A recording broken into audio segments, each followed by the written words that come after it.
క్రైస్తవ మత చరిత్రలో 7 ముఖ్యమైన క్రైస్తవ మత సంబంధ పాలక సమావేశాలు జరిగాయి.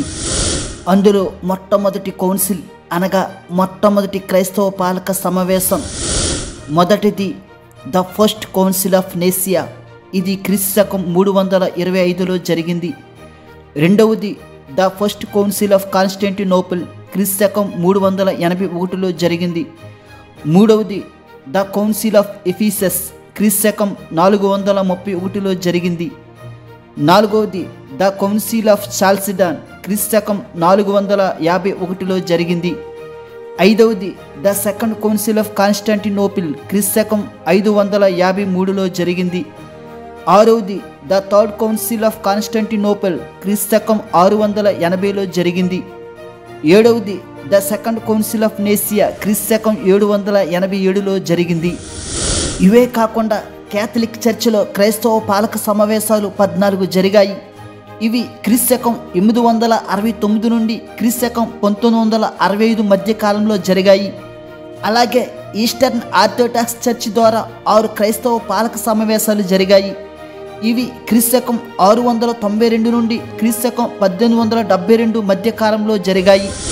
ఇన్ని సమావేశాల యొక్క ముఖ్య కారణం బైబిల్ మూలప్రతులకు భద్రతా కల్పన చర్యలు, క్రైస్తవులకు బైబిల్ నుండి సత్యమును తెలియచేయుటకు, క్రైస్తవులకు రక్షణపరమైన చర్యలు తీసుకున్నటకు, బైబిల్ సిద్ధాంతాలు అబద్ధ బోధల సిద్ధాంతాలు క్రైస్తవులకు తెలియచేయుటకు, క్రైస్తవులు బైబిల్ నుండి పాటించవలసిన నియమాలు ఈ సమావేశాల్లో చర్చించి ఏకాభిప్రాయానికి వచ్చేవారు. ఇందులో కొంతమంది పార్శికంగా ఆమోదించేవారన్నారు, అలాగే మరికొంతమంది పూర్తిగా వ్యతిరేకించేవారు కూడా ఉన్నారు.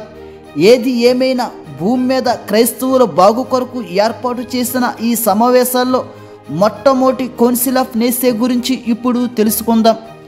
ఈ కౌన్సిల్ ఇప్పుడు చెప్పిన అన్ని సమావేశాల్లో మొట్టమొదటిగా జరిగింది. ఇది క్రీస్తు శకం 325వ సంవత్సరంలో మే నుంచి ఆగస్టు వరకు జరిగింది. అంటే సుమారు 4 నెలలు ఈ సమావేశం జరిగింది. బిఎస్ నగరంలో అనగా ఇప్పటి టర్కీ దేశంలో రోమన్ చక్రవర్తి కాన్స్టాంటిన్ I చేత ఈ సమావేశం నిర్వహించబడింది. ఈ సమావేశంలో 250 నుండి 318 సభ్యులు పాల్గొన్నారు. మామూలుగా అయితే రోమా చక్రవర్తి అయిన కాన్స్టాంటిన్ తన రోమా సామ్రాజ్యంలోని క్రైస్తవ సంఘాల్లో ఉండే మొత్తం 1800 బిషప్లను ఆహ్వానించాడు. కానీ సుమారు 250 నుండి 318 మధ్యలో ఈ సమావేశానికి వచ్చారు. ఈ బిషప్పులు ఒంటరిగా రాలేదు, 2-3 సేవకులను తోడుగా తీసుకుని వచ్చారు. కాబట్టి 1000కి పైగా ఈ సమావేశంలో ఉండవచ్చు. ఈ సమావేశం క్యాథలిక్ చర్చ్, తూర్పు orthodox church, oriental orthodox church, church of the east, western church వారి చేత ఆమోదించబడింది. ఈ సమావేశానికి కోర్టుబాకు చెందిన హోసియస్ మరియు అలెగ్జాండ్రియాకు చెందిన పోప్ అలెగ్జాండర్ I అధ్యక్షులుగా వ్యవహరించారు. ఈ కౌన్సిల్లో తీర్మానించిన ముఖ్యమైన విషయాలు ఏమిటంటే పూర్తిగా అరియనిజాన్ని తిరస్కరించారు మరియు క్రీస్తు స్వభావం, చర్చ్ ఫాదర్ల యొక్క నియమాలు, ఈస్టర్ రోజును నిర్ణయించడం, ఆదివారాల ఆరాధనల గురించి, బాప్తిస్మ నియమాల గురించి, పస్కా పండుగ గురించి, తప్పిపోయిన క్రైస్తవుల గురించి, మత విశ్వాసుల గురించి, జెరూసలేం యొక్క వీక్షణకు గౌరవ స్థానం కల్పించుటకు మరియు తదితర అంశాలు చర్చించి ఏకాభిప్రాయానికి వచ్చి ఆమోదం తెలిపారు. ఇందులో ఇప్పుడు కౌన్సిల్ ఆఫ్ నేసియాకు మరియు అరియస్కు మధ్య జరిగిన ప్రశ్నోత్తరాల గురించి నేర్చుకుందాం.